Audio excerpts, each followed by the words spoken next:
Os adolescentes, os pré-adolescentes ou até mesmo as crianças que são mais rebeldes, por assim dizer, tendem a ser as crianças, os adolescentes, os pré-adolescentes que vêm de uma família extremamente autoritária. Então, aquele adolescente que bebe na balada, que usa droga, que faz, acontece, geralmente na casa dele, ele não tem voz. Geralmente, na casa dele, os pais são bem rígidos, os pais são bem autoritários, porque essa é uma tendência que acontece. Quando você prende demais e prende, espreme a natureza daquele ser humano, na primeira oportunidade que aquele ser humano estiver longe de você, ele vai fazer tudo o que ele deseja mais um pouco, ele vai extrapolar todos os limites, ele vai viver de forma extremamente intensa, porque como ele não tem liberdade para fazer isso em outros momentos, no pequeno segundo ali que ele não tá perto de você, ele precisa extravasar, ele precisa fazer tudo que você não deixa que seja feito. Então, quanto mais autoritário você for, mais teimosa sua criança vai ser, mais rebelde o seu adolescente será e mais consequências psicológicas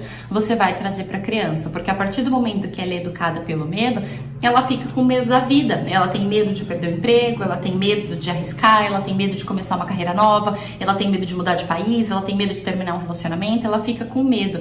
E o medo, ele tem uma parte que é normal, ele tem uma parte que é fundamental na nossa vida, porque o medo também é uma forma de nos proteger. Se ninguém tivesse medo de cobra, muito mais gente morreria por conta do veneno da cobra.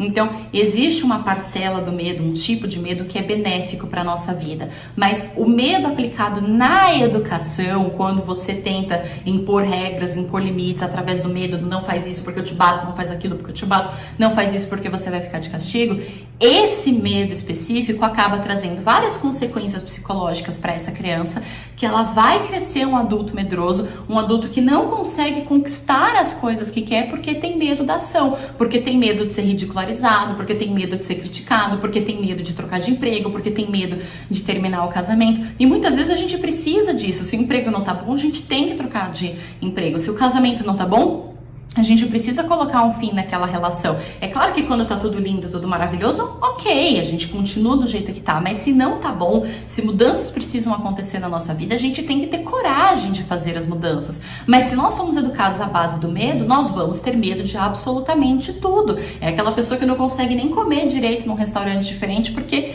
tem medo, porque se acostumou tanto com as coisas daquele jeito que qualquer coisinha que saia da rotina dela, para ela já é um estresse enorme. É uma pessoa que não consegue arriscar, que não consegue quebrar hábitos, porque tem medo da novidade, tem medo de agir diferente, foi educado pelo medo, aprendeu a ter medo de todas as coisas.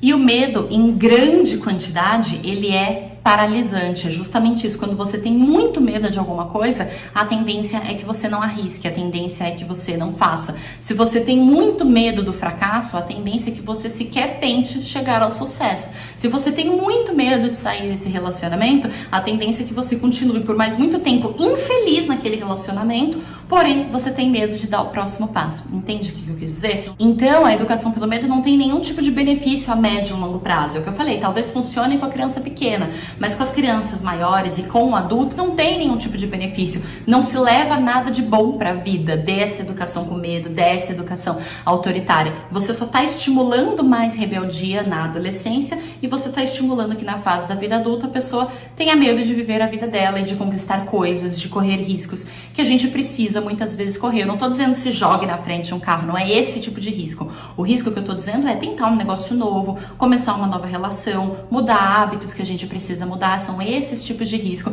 que, apesar de não serem uma coisa que coloque verdadeiramente a nossa vida em risco, tem muita gente que tem medo, tem muita gente que não consegue, que é travado naquela situação e não vai pra frente, porque traz todo um histórico da educação de que se a criança fala, se a criança chora, se a criança pede, se a criança deseja, ela é reprimida. Aí a pessoa cresce e ela sente que ela não merece as coisas e que ela não pode desejar as coisas e que ela não pode querer as coisas, porque todas as vontades dela foram reprimidas, foram ameaçadas durante toda a infância dela. Então ela cresce com essa programação, né, como se fosse uma programação mental. É como se você instalasse um aplicativo no cérebro do teu filho e esse aplicativo dissesse para ele o tempo todo: você não pode desejar nada, porque se você desejar alguma coisa, você vai ser ameaçado, você vai sentir medo e você não vai conseguir conquistar as coisas que você quer. É isso que nós estamos colocando no cérebro da criança, e quando essa criança virar um adulto, vai ser assim que ela vai olhar para a vida, vai ser assim que ela vai olhar para as coisas. Então é muito melhor que a gente consiga educar a criança, orientar a criança sem ser pelo medo.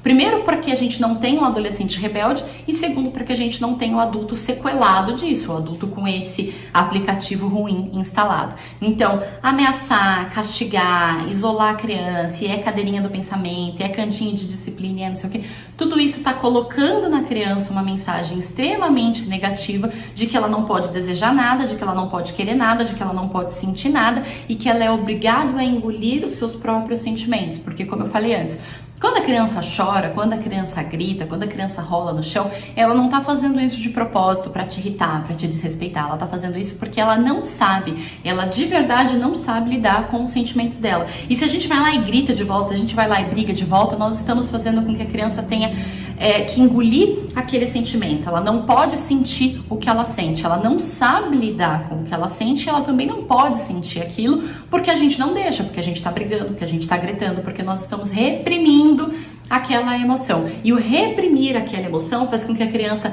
não saiba lidar cada vez mais com os sentimentos dela. Nós temos um monte de adultos hoje que não sabem lidar com tristeza, que não sabem lidar com frustração, que não sabem lidar com raiva. É muito difícil de lidar com os nossos próprios sentimentos porque nós não fomos ensinados quando a gente era criança. O que você faz quando você fica triste? Se eu te perguntasse agora, como é que eu lido com a raiva? Eu tô com raiva, eu faço o que com a raiva? Você teria dificuldade em me responder. Por quê? Porque ninguém te ensinou o que você faz com a sua raiva. Como é que você vai me ajudar a lidar com a minha, então? Entende o que eu quero dizer?